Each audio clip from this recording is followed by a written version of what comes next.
So this is something new for me. I'm filming this myself. I'm sort of acting as my own producer. It's my first project of how-to all the way through that I'm doing everything. And since it is my project, I'm going to do things in this video the way I normally do them in my shop. I will be using the CNC. I will be using the multi-router. If you do not have either of these machines, there's a lot of workarounds for the multi-router. For the CNC, maybe you can find someone to help you out there, or maybe, we'll see, maybe someone will be making templates and stuff too. That's still up in the air. Anyway, this is a design. It's a small desk for my oldest daughter. She owns a condo and has limited space. She's given me the parameters, the size. She has definite size restrictions that she gave me. And she wants a file drawer as well. And she wants a drop leaf. She wants to be able to expand the top when she needs that extra tabletop surface. So this will be the first time through on a drop leaf for me, because I've never done that before. So that's going to make it a little more fun. I really enjoy doing things I've never done before.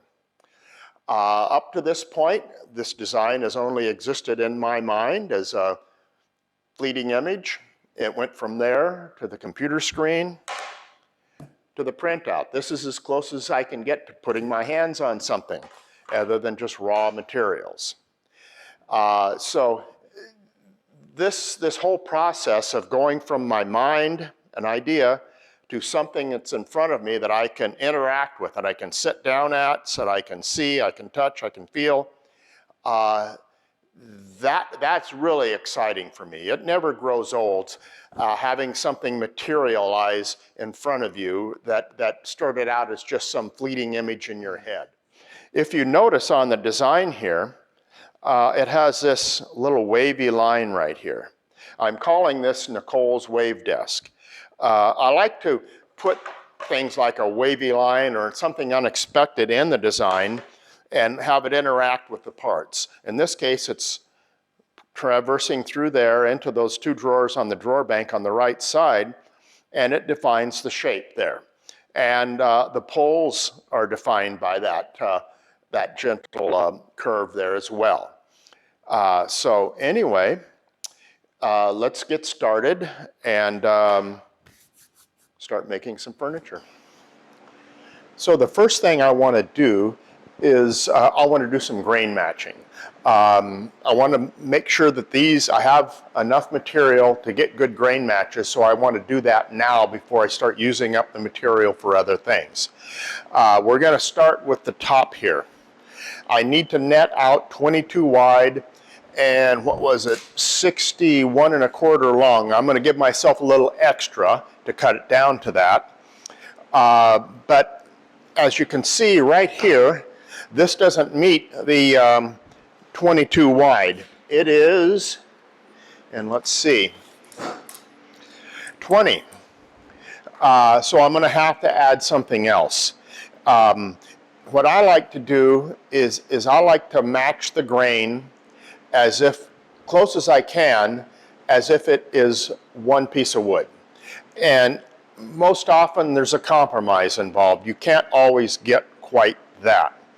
But let me show you what I usually do.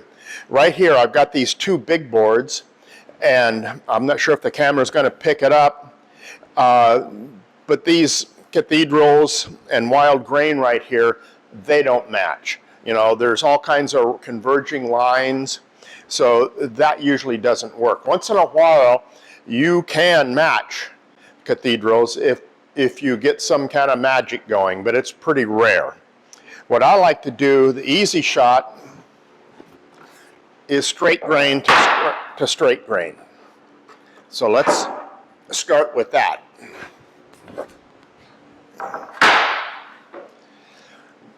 Okay, this is what you want to look for, though, is the straight grain isn't always going straight. Sometimes it goes at an angle, And if this one is going at the other angle, you've got a V shape, and that catches your eye. What you want to do is for the grain to go to the same angle. Sometimes that's not possible. But if you are getting that V shape, what I do, I usually just turn it over. And sometimes it does magically match. Here I've got some sap, so I'm probably not going to go with that edge there anyway. But I do need extra. So, besides these two boards, I mean, what I'm going to do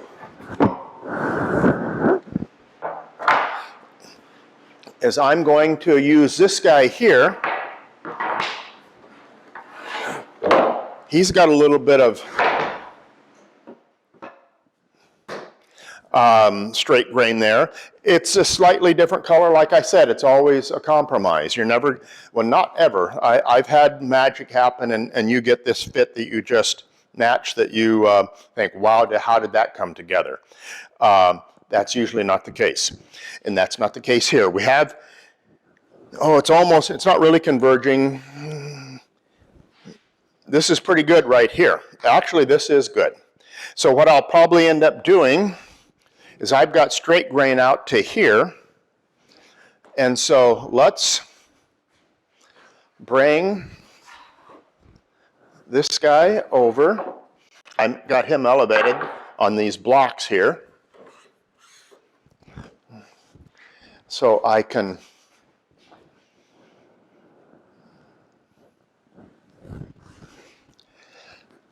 what is that going to give me? That's going to give me 24. So that's not bad. But what I like to do, even if I've got a good match, I like to turn it over and put that other edge up there and see if I might get something a little better.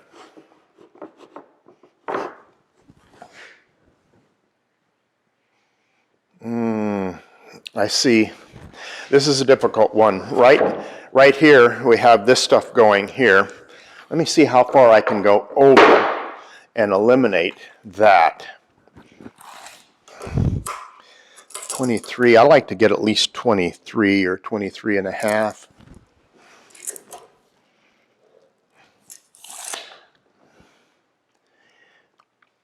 Let me turn, that's not bad. That might be a good compromise, but like I said, I'm going to turn it over.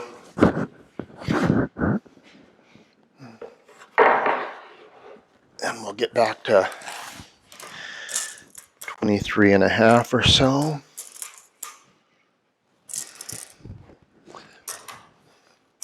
Okay. And I'm looking for converging lines.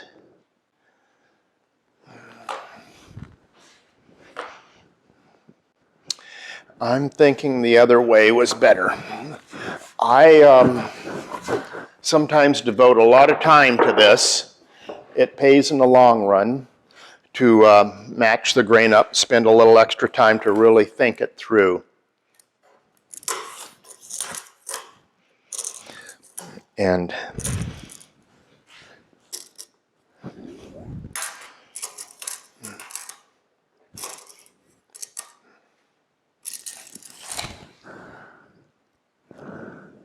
you know, I think I do like it the other way.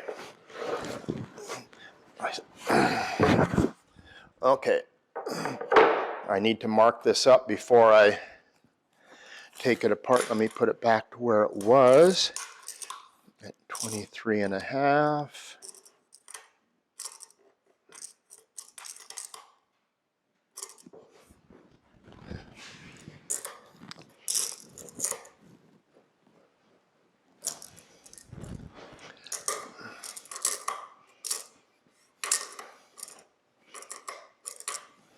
Oh, come on, here we go.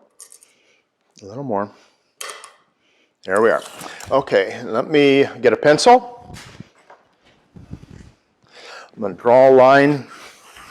And I'm going to go back to the saw. And I'm going to trim that piece off. And I'm going to mark these. X goes to X. 0 goes to 0.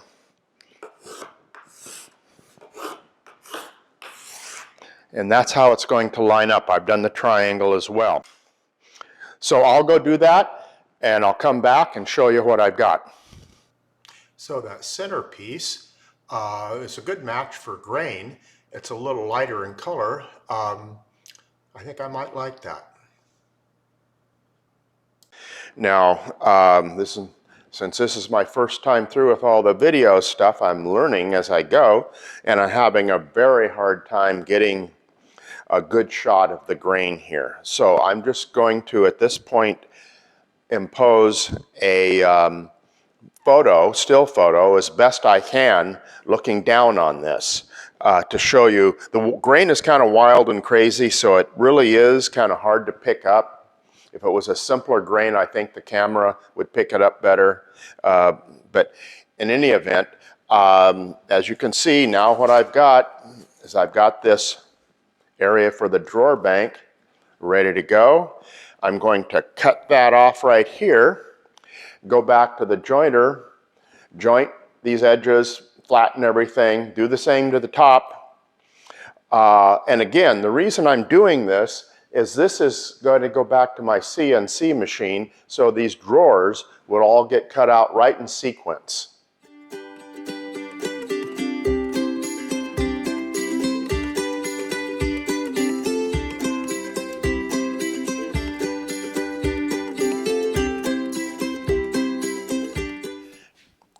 So I've got all my parts for these two panels, flattened, squared up, all that. They're ready to glue up.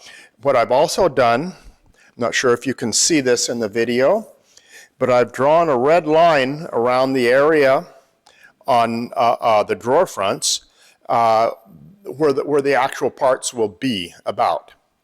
I've got my triangle to line things back up, but I've got yellow marks right here. I'm going to put biscuits in there, lamellos. I like to use those, not for strength, but they just, and the glue up makes things line up really quick and really easy. And I'm not out there just pounding on this stuff, leveling everything up. It just self-levels.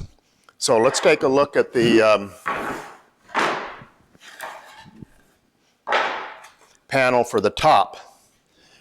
There's a pencil line here, there's a pencil line here. That represents, and I'm going to try to stick pretty close to that, the basic top, without the drop leaf. This section will be the drop leaf. You can see I've put marks for biscuits, lamellos, in strategic places to avoid getting close to the ends. I put one out here too, past that. That just helps line things up where right here it's I won't have to be pulling it in and out here to get it level there. So let's go over to the glue table and start gluing up.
So I've got the bubinga panels cut out, glued up. I'm going to set them aside. We'll get back to them later in the process. Next thing I want to do is cut out the drawer parts and sticker them and let them sleep. So let's go back to the other end of the shop, the machine room. So I'm making the drawers out of maple. To get them ready to sticker, I like to go about a 1/2 inch over in width, 1 or 2 inches over in length, and about 1/8 of an inch over in thickness. So let's get started.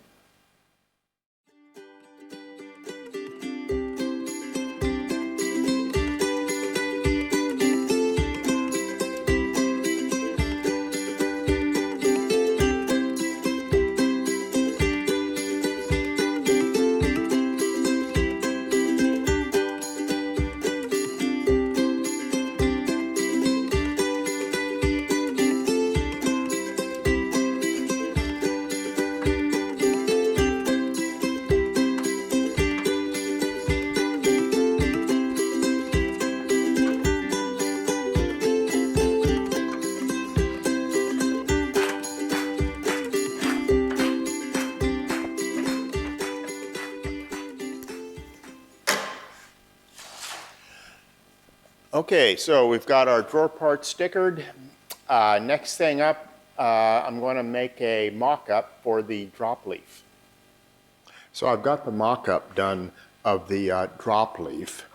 I wanted to do that primarily because these hinges here on the leg, I wanted to verify that that's going to work, their placement.